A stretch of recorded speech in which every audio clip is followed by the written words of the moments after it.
Ladies and gentlemen, welcome to the Content Patch. My name is TotalBiscuit with today's gaming news and comment, which will consist entirely of the news coming out of Microsoft that they are doing a full 180 on a lot of the policies of the Xbox One itself. So let's get right into it.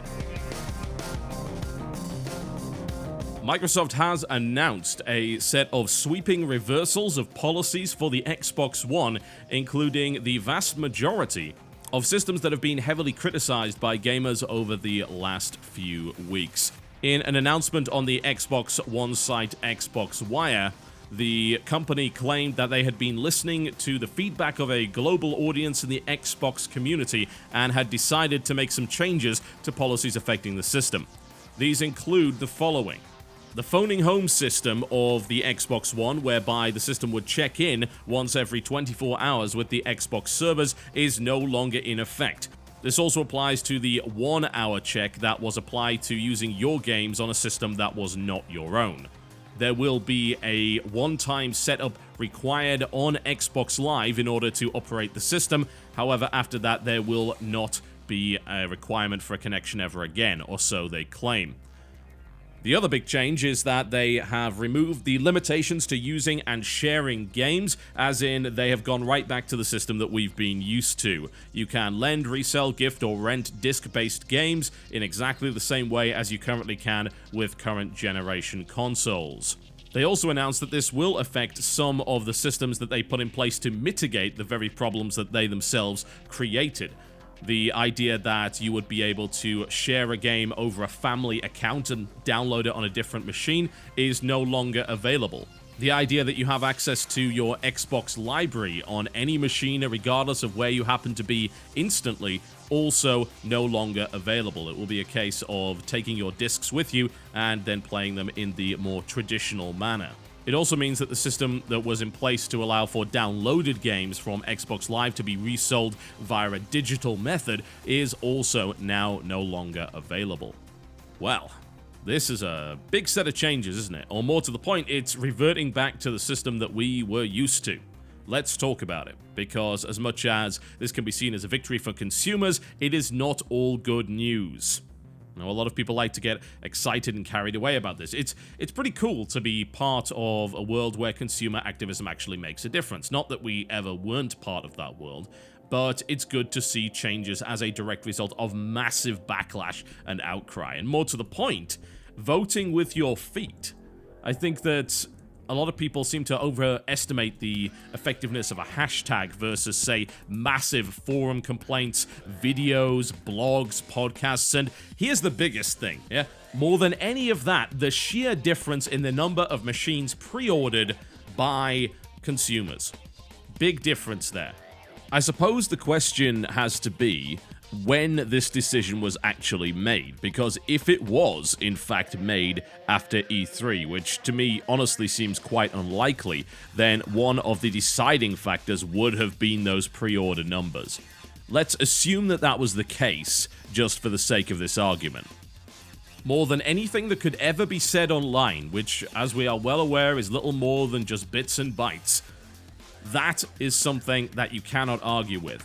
If indeed the PlayStation 4 was pre-ordered by, as it looks like it was, I mean, if you look at the Amazon charts, it has been consistently so. If the PlayStation 4 was significantly beating the Xbox One pre-order figures, that in itself very clearly indicates that somebody is ahead in this particular race. More so than fanboyism, more so than hashtags, and more so than all of the noise that we could ever create on the internet, because it is very good to be an active consumer. It is very good to engage in consumer activism. The more effort that you put into that, the more results you generally get out of it. You show that you care, but even then, it's still just the internet, and we've seen time and again that boycotts have simply not worked as a result of people, well, more to the point, just not sticking to them. I think that's possibly the biggest deal there, but in this case, those pre-order figures really matter. Anyway, the fact of the matter is that there was a huge backlash against this DRM system, and rightfully so. Whatever you think about used games, I did not find anyone within the consumer base that was in favor of this online DRM system, because they have already been burned by it. They know how terrible a system it can be because it is not reliable. And then, of course, you have the explosions over people that are in the military that don't have reliable internet connections, that won't be able to use this system. All sorts of different scenarios whereby this thing would be nothing more than a big, expensive black brick. Now, the removal of the internet connection requirement. Now, you can call it always on if you like. I like to call it phoning home because it's pretty much that. Admittedly, it might as well be always on, but it's a little bit more reliable. Yeah, always on. If something goes wrong in the middle of it, then pop, it goes. Phoning home, much more reasonable because it can happen once every 24 hours, and that's really about it. But it's still a system which requires consistent internet connectivity. The removal of the phone-in requirement, in my opinion, is almost universally a positive move. There are very few good things about those kind of requirements and plenty of downsides. It was all about control. It was about saying, we own your system. You rent it from us, basically. You buy a license to use it, and we will check to make sure you are not doing anything untoward. Treating your consumers like criminals is a terrible idea across the board and should never be done. It is absolutely ridiculous. However, and there is always a catch, isn't there? This is the thing with all of this stuff that says, it's amazing news, there's no way you could possibly poke a hole in it. Yes, you can. So while they did remove this requirement, you have to bear in mind that this element of control can be exercised in other ways. And I'm not just talking about online pass, I'm actually talking about the cloud. Yes, indeed, that elusive thing that means very little. Cloud processing, something that is being considered by an awful lot of different developers and has already been announced in a wide variety of different titles. This is something that is essentially an always-on connection. Cloud processing, as say used in SimCity, or at least they claimed was used in SimCity, that is effectively, for all intents and purposes, always on DRM, regardless of whether or not it actually has a different function. It requires that always on internet connection. If you rely on cloud processing and don't have redundancies in place to make sure that your game will run if the internet goes down, then you are in a lot of trouble.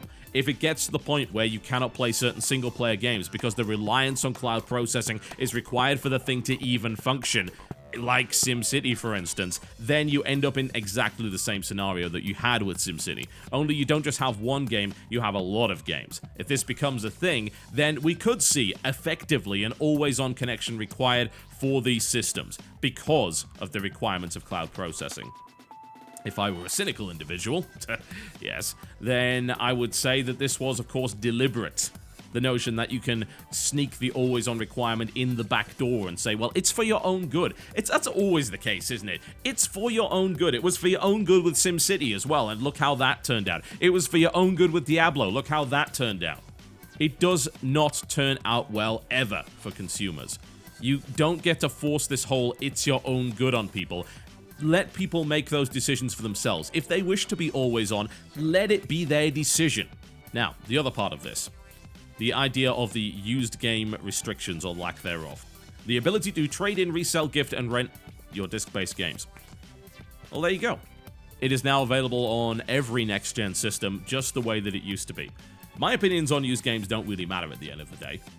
I can be anti-used games as much as I want, or indeed I can just argue different points, but consumers want used games. They have spoken. That's them in action right there. So you cannot argue with that, and apparently Xbox and both PlayStation 4 will of course support this. Unfortunately, this comes with some downsides. Admittedly, one has to examine exactly how big a downside it really is. Now, to cater to this whole system whereby they would be restricting the sale of used games and so on and so forth, they put in a few different systems. And those included the ability to share your Xbox library with up to 10 people. And there were even some rumors circulating that you and one other person would actually be able to play the same title, and you'd be able to do that through the Xbox library. They also had a system in place which allowed you to get a digital backup of every single game that you bought. As soon as you bought it, as soon as you got the disc, then you had a copy on Xbox One that you could download at any time. This is extremely useful for a wide variety of different reasons, not least of which, of course, is the ability to have a full hard drive install of something that would otherwise be running off a disk. Not only does that mean that you are wearing down the mechanical components of the system less quickly, but you don't have the noisy disk drive, you don't have the potential damage to the disk, and you don't have a situation where your dog chews up your disk and suddenly you can't play your game anymore. That is a very good thing. That is a great feature. However, as far as we are aware, this is no longer part of the system. Now, we don't know for sure because, honestly, information on this is very much still developing, but a lot of these systems have been taken out, including the ability to share games via your Xbox One account. And I have to ask, how on earth could they maintain that backup system when you give the ability to just trade in or sell a game at will? Because how are you going to verify it? If you don't have that always-on connection, how are you going to verify that you still own the disc?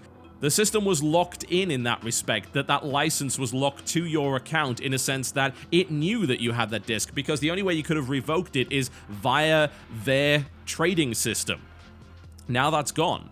So I cannot imagine that these backups and these digital copies will be available. So you will be dealing with disc-based games, slower loading times if you do not buy online, and now you've got to make the choice rather than having both. And that kind of sucks, actually. That was a feature that I think a lot of people were looking forward to and was extremely practical. That was also a feature that really wasn't solving a problem of their own making. A lot of this stuff like the ability to trade digital games and things like that, that was solving a problem of their own making. The game sharing system was put in place because you could no longer just give a disc to a family member. But even then, there were some positives to that game sharing system beyond just having a disc and giving it to a family member. What about family members that don't live in the same country anymore, even live in the same country that just happen to be far away? The ability to share your library with people across the internet like that is actually rather positive. Admittedly, there were significant downsides, which of course included the idea that you would just have to keep downloading these massive games onto everybody's system. And huge amounts of bandwidth. You're talking about Blu-ray games that can be upwards of 40 gigabytes in size. I don't think we're really at a time when that actually works out so well for a lot of people. So if you're trying to force that route, then perhaps you're trying to do it a little bit too early. But regardless, there were positives to this system. There were upsides to it. There were advances in technology that take consoles to a place where only Steam really has dared to tread. And, well, that's not going to be a thing anymore, at least not in this generation. So that's actually kind of sad. Is it a case of we lose more than we gain? No, I don't think so. A metric ton of consumers value the freedom to trade in games, rent games, and loan games to people. And that is that. You can't argue with that. They have made their voices heard, and they have managed to change policy as a direct result of that, and that is a good thing. I am a keen believer in the removal of these online DRM requirements. I do not believe they are good in any capacity, and they cause far more problems than they solve. But of course, if you want to get rid of that, you've got to give up some of those ancillary benefits that came along with it. And it's a little annoying. It's a bit of a downside, but I think overall it is a win. However, bear in mind this. It's a nice little piece of PR for Microsoft, and there's a few things you should consider.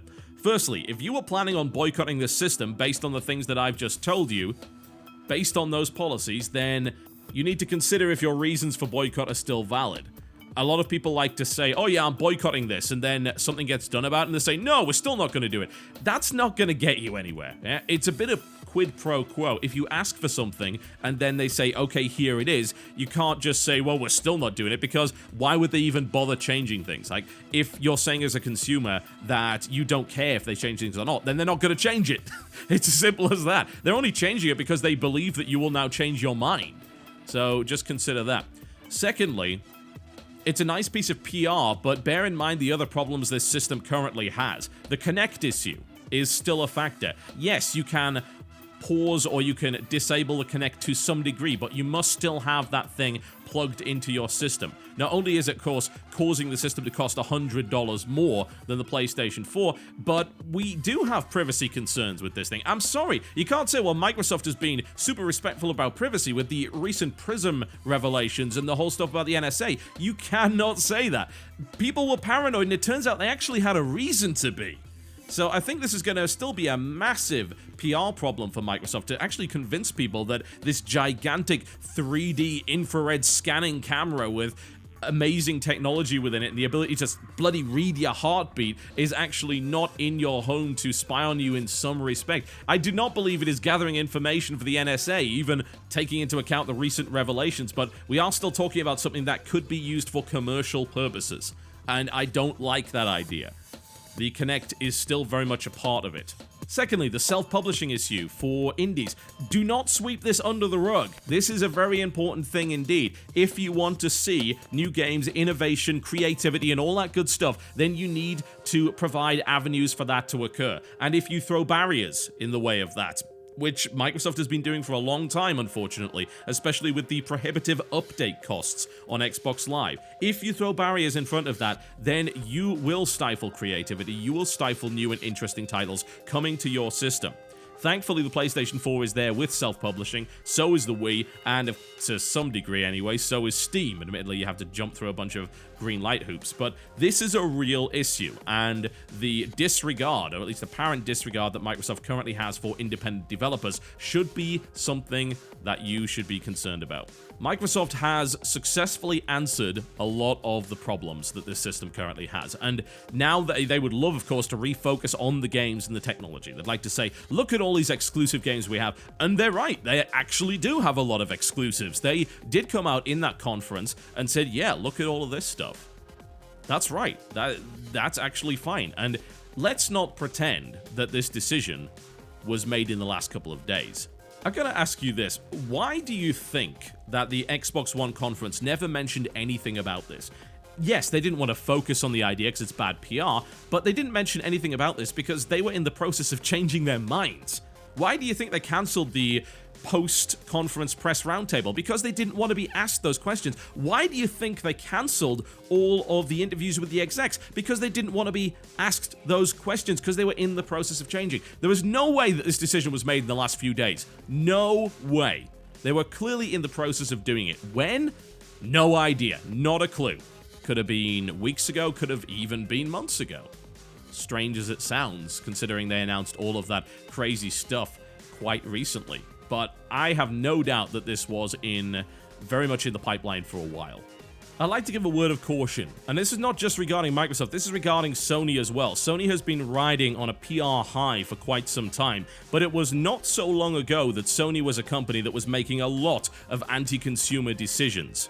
Lest we forget, Microsoft has shown the willingness to actually change simply because they didn't really have a choice. They were being put under so much pressure, they evidently did not believe they could win with those policies, so they made the change. That's how consumer activism works. Good. The system works the way that it was supposed to, but that does not mean it's a case of forgive and forget for either of these companies. Just because PS4 comes out and says, oh, look at how consumer friendly we are, that does not mean that they will not make decisions that screw you over at some point. What I'd like to see now that these changes have been made and these policies have been rescinded is the idea that we can have a more balanced discussion about who's got the better game lineup and who's got the better system, rather than focusing on all of this other stuff, because I feel that Sony has done a fantastic job of just evading pretty much everything and riding on this PR high. I think that that's a dangerous thing indeed. I think if you let a company get away with murder, then that's exactly what they will do in the future. They will keep doing it until they can't get away with it anymore, and they have to be kept under close watch. For the most part, this is a good day for consumers. I don't think there's really any doubt about that, and I'm looking forward to a real console war and some actual competition between the two. It did honestly look like Xbox One was going to struggle right out of the gate. Maybe less so now. Maybe we do get that competition. The last thing we would want is dominance from one particular piece of hardware. It does not lead towards amazing titles, I'm afraid. We do need to see that competition, and we do need to see these guys fighting each other to convince consumers that, yes, their product is the best, and they will have to actually put some effort into doing that. That is a good thing indeed. All right, folks, there you go. I think the only thing left to do is give me the OC Remix track of the day. You know, if Microsoft wants to win me over, perhaps they should make sure that a proper Banjo 3 comes our way.